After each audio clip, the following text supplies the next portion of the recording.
Here we'll talk about the variance and the standard deviation.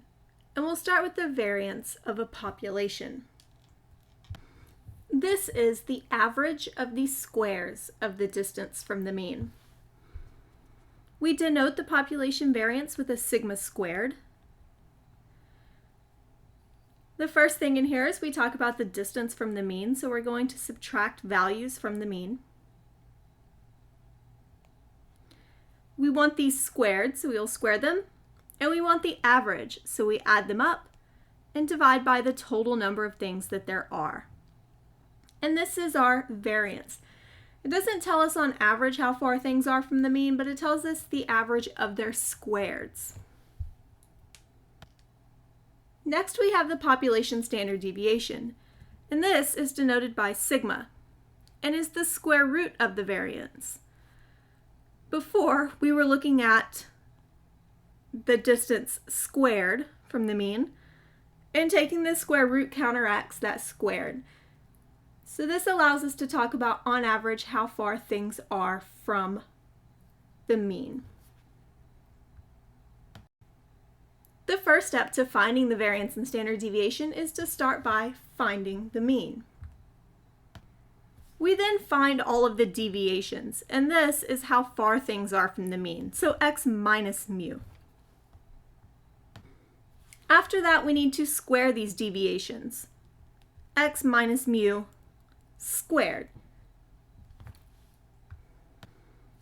After this, we sum those squares, so we add them all up for all of our data values. And now this is the top half of the fraction for the variance. If we then divide by n, the number of things there are, we get the population variance. Finally, if we take the square root of the number we just found, we have our standard deviation. And these are the steps to finding this. As an example, here we have some ages of students, and we will assume that this is an entire population. The first step is to find the mean. In order to do that, we're going to add up all of these values and divide by the number of things there are. And we actually did this in our video discussing the mean. And we had that the mean was 19.9. The next step would be to subtract 19.9 from each of these values. We start 18 minus 19.9 is negative 1.9. And to make this a little quicker, we'll go ahead and fill in the rest of these 18s. 19 minus 19.9 is negative 0.9. Once again, we can fill that in for the rest of the 19s. 24 minus 19.9 is 4.1. 21 minus 19.9 is 1.1. 20 minus 19.9 is 0.1. We'll fill that back in down here. And then the last one, 22 minus 19.9 is 2.1. After that, the next step is to square all of these values. Negative 1.9 squared is 3.61. And we can go ahead and fill that in with the rest of the column. 0.9 squared is 0.81. So we can fill this in. 4.1 squared gives us 16.81. 1.1 squared is 1.21. 0.1 squared is 0.01, which we can fill in once again.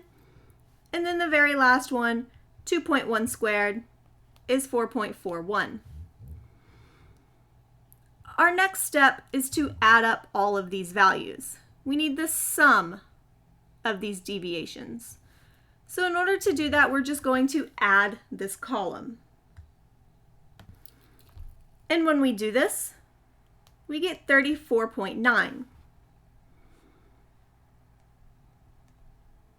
The next step is to actually find the variance by dividing this number by the total number of data points we have, which is 10, which gives us that our variance is 3.49. The standard deviation is then the square root of this number, so the square root of 3.49, which is approximately 1.868. Finding the variance of a sample rather than the population is similar, but slightly different. The only real difference here, on the top, we'll still take our data values minus our mean, square them and add them up, but this time when we divide, we'll divide by n minus 1 rather than n. And as we'll see a little bit later, this n minus 1 is called degrees of freedom, which is why we divide by that instead of n for a sample. The sample standard deviation is denoted by S, and it is once again the square root of our variance. Although this time it is the variance for a sample rather than the population. We now take a sample from our earlier population, and the first step here is to find the mean. We can add up all of these data values, and if we do, we get 122. Dividing by 6 gives us that our mean is approximately 20.3. The next step is to subtract 20.3 from all these values. 18 minus 20.3 is negative 2.3. We can fill that in again. 19 minus 20.3 is negative 1.3. 24 minus 20.3 is 3.7. 21 minus 20.3 is 0.7. And 22 minus 20.3 is 1.7.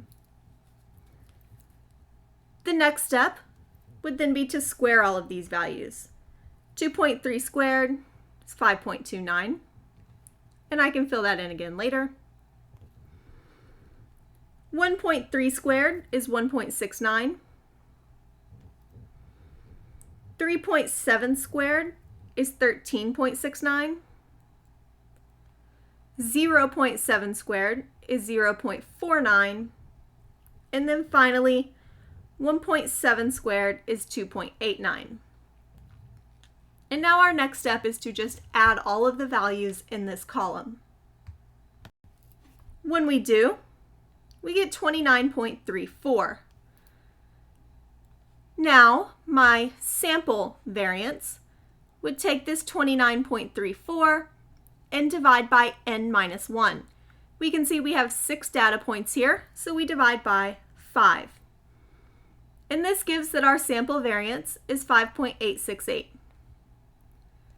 To find the standard deviation, we need to take the square root of this, and the square root of 5.868 is approximately 2.422, which is going to be our standard deviation here.